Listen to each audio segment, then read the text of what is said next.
8. AsiaPacific, Development Aid, Editor's Choice, featured, Gender Violence, Headlines, Health, Human Rights, IPS UN Inside the Glasshouse, Migration Refugees, Poverty SDGs, Projects, TerraViva United Nations, Women's Health. In this special series of reports, IPS journalists traveled to the border region between Bangladesh and Myanmar to speak with Rohingya refugees, humanitarian workers and officials about the still unfolding human rights and health crises facing this long marginalized and persecuted community. A Rohingya woman and her child at a refugee camp in Bangladesh. Credit Kamrul Hassanap's under pouring rain, hundreds of young and expectant mothers stand in line. With her bare feet and the bottom of her dress covered in mud, Rashid is one of them, clutching her emaciated infant. She lost her husband on the treacherous trek from Myanmar to Bangladesh, and with nowhere to go and her resources exhausted, rain-drenched and standing in this long, muddy line for food and medicine for her child is her only hope. Rohingya women line up for aid. Credit Sohara Maros Shachis. Following the recent brutal campaign unleashed against the Rohingyas by the Myanmar military, over 500,000 refugees came to Bangladesh since August 2017, and more are arriving every day. The United Nations Population Fund UNFPA estimates that there are nearly 150,000 newly arrived women of reproductive age 1,549 years, and according to the Intersector Coordination Group's September 2017 Situation Report on the crisis, there are over 50,000 pregnant and breastfeeding mothers among the new arrivals in Bangladesh who require targeted food and medical assistance. We collaborate with some groups and help refugees living in the camp areas where there is a shortage of medical supplies, said Andrew Day, who has been advocating for refugees for the past 2 years in Bangladesh. They don't have the means to see a doctor, while small-scale interventions are being taken by development organizations to supplement hospitals, such the placement of 35 midwives trained by UNFPA in 2 camps. Hospitals are underfunded, overcrowded and struggling to provide care to the burgeoning pregnant refugee population and thousands of newborn children in the Rohingya refugee camps. Credit Umar Ayman Khanip's early marriage and high birth rates are prevalent among the Rohingya community.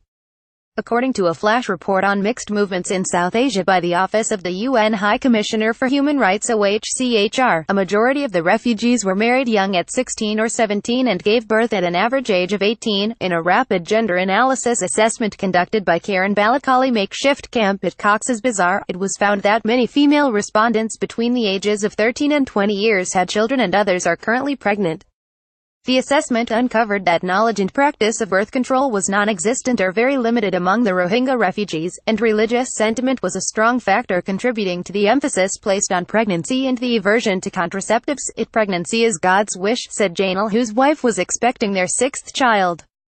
God will help me feed the children, he added. His wife echoed this belief. According to locals, many Bangladeshis are donating money to the refugee camps as they believe helping fellow Muslims will earn them God's blessings, and the resources are being used to set up madrasas, religious education schools.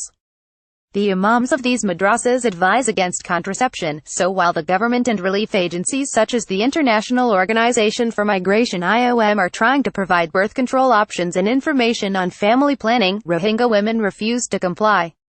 Girls taking religious education lessons at a madrasa in the camps. Credit Kamrul Hassani PSDR. Lailu Faryazman, a lecturer in international relations at the University of Dhaka, who is conducting research in the refugee camps, said at first when she went into the camps, she saw a lot of elderly and middle-aged females, but there were very few young women. But when I asked them about their age, I found out they were in their 20s, she said. Repeated childbirth coupled with the trauma they experienced in Myanmar had taken such a toll on them that they all looked decades older than their true age, she explained. Many Rohingyas married their daughters off very young so that the military won't come and rape them because their bodies become less attractive after childbirth, she said. It is a community decision, not the girls' decision, but the girls have internalized it that they need to have a lot of children because they need to save their race which is being persecuted, Dr. Yasmin explained, adding that this philosophy contributed to the Rohingyas having very large families.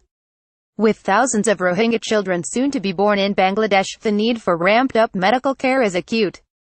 However, an IRCRI assessment in October 2017 found that nearly 50% of all pregnant women have not received medical care and 41% of families with pregnant women do not know where to go for medical care for pregnant women. The report concludes, these results point to a need for health messaging and services, as well as antenatal care and emergency obstetric care across the makeshift settlements. The series of reports from the border areas of Myanmar and Bangladesh is supported by UNESCO's International Programme for the Development of Communication (IPDC).